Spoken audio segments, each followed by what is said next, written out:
Um, I'm curious from the point of view of somebody who's never done ancestral work, or maybe never even thought about it, never heard about it.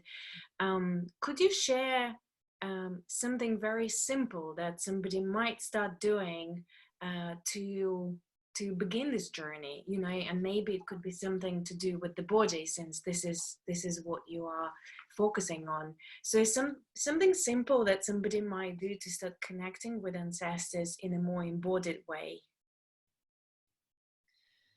So something that springs to mind is just to take a moment to remember a grandparent, or maybe even a story about a great grandparent that offers you a feeling of connection and of belonging and of love. And to just notice how that lives in you as you remember it, as you breathe, as you feel. So you recognize how this connection is here and is available to you. And it's very simple. It's as simple as that. Just recalling that memory, maybe even recalling if you know what that person looked like, or imagining what that person looked like through the stories that were told. And just letting that essence of them be with you and allowing this connection to live with you in your body, in the here and now.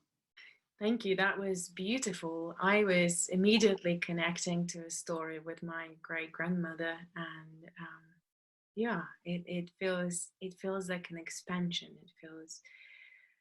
It feels a little bit like confirmation of my belonging. Yeah, Mm. thank you. So we've talked about connecting with the ancestors through the body. So doing a little meditation to remember somebody, to feel the belonging to the family. What about people who know nothing about where they come from, or about anyone behind them? So people who've been adopted, or um, or there is just no information for whatever reason. Well, we can start with what is known. So if you are adopted, if you don't have any knowledge of your family or biological lineage, maybe you can start with recognizing who your known ancestors are, your mentors, your guides, your elders, your old teachers or caregivers, and really including them as part of your ancestral support. And then when you have allowed yourself to really rest into that, then you can start to open up to the fact that actually you have biological parents and grandparents and great grandparents, and that they are living in you. And that part of who you are and how you are in the world is as a result of them. And then you can start to go on this journey, this incredibly exciting, supportive journey of recognizing these connections. So I would suggest continuing to establish the known and being curious about the unknown.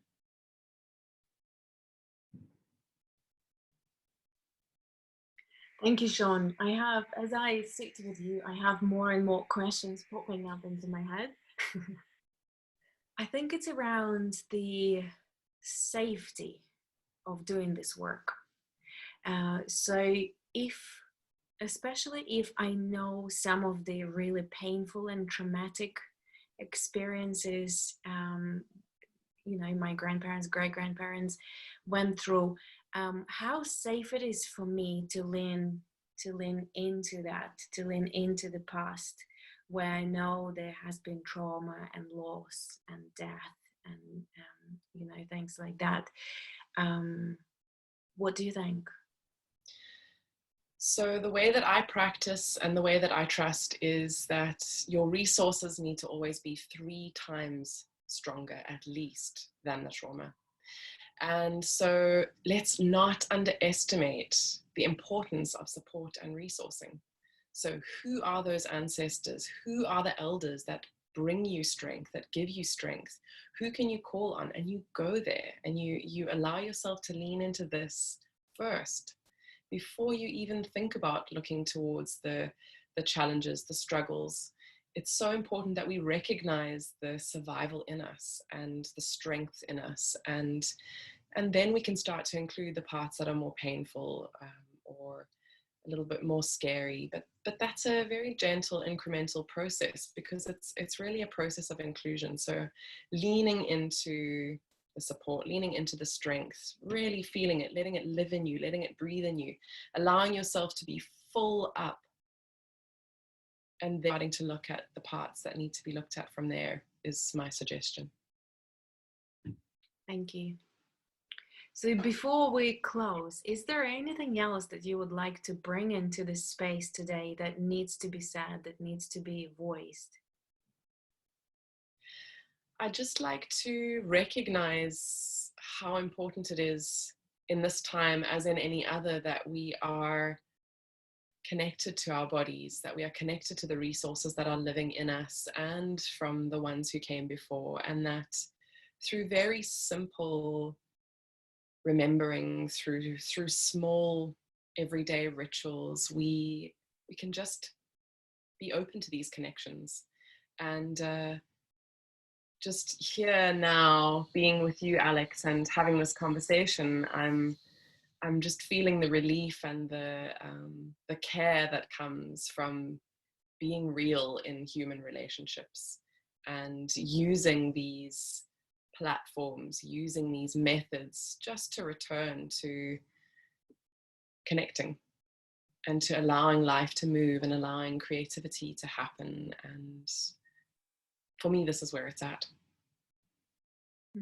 Thank you.